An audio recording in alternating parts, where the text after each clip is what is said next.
rahmatli. No'qat Qarji Motor kanalına katılsanız bugün biz 26 yanvar günü 4 günü biz Cem Bozor'a geldik. Cem Bozor'da ma'lumot olib beramiz. Bizning olsanızda No'qatda Cem qancha ekan, buğday, arpa, maka da boshqa narsalar ko'rsatamiz. Bizdan olsanglar yapasizlar, kommentar yozib qo'yinglar, unutmanglar. Ketdik ona biz Cem Bozor'a ketdik. Cem Bozor'dan janna ko'rishamiz. Cemler qancha ekan? Mollar, chekini aytib bering edi. Bu 29. 29. Buğdaychi? Buğday 30. Maka? Maka 27, 28. Arpa? Arpa 27. Kunjarachi? 35. Kunjara 35 ekan. Mana cho'chilarga da bu jemi bor ekan, qarangizlar. Har xil ekanda, kelib ne yo'qsanizlar bo'ladi ekan. Jem bozor o'zimiz biz, qarangizlar. Mo'lam akachi, mo'lam aka? Bu 29.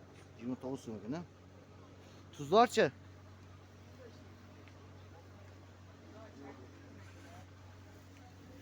Hozir makalar bor ekan, buni qarangizlar. Ya buğdaylar qancha ekan buğdaylar?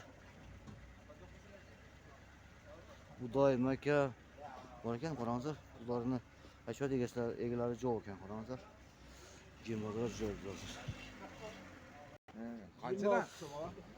Maka qancha ekan maka? 27. 27 so'm ekan maka, qarangizlar. Arpa 27 so'm ekan, qarangizlar.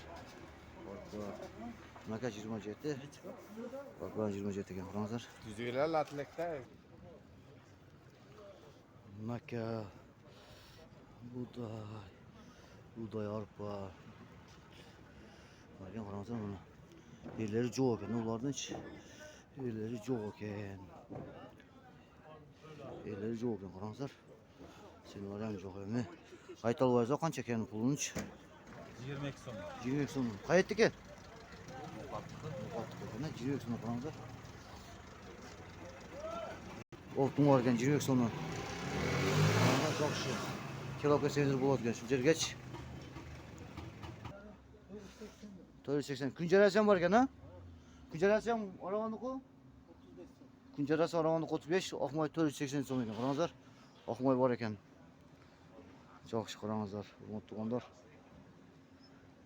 Hurmatli tuganlar, shu yerda No'qat Qarji Motor kanali vaqtinchasidan qo'shib, hozir kartoshka, piyaz, sabzavot olib ko'rsatamiz. Bizdan olsanglar, like, kommentar yozib qo'yinglar. Assalomu alaykum. Rahmatullohi va barakatuh.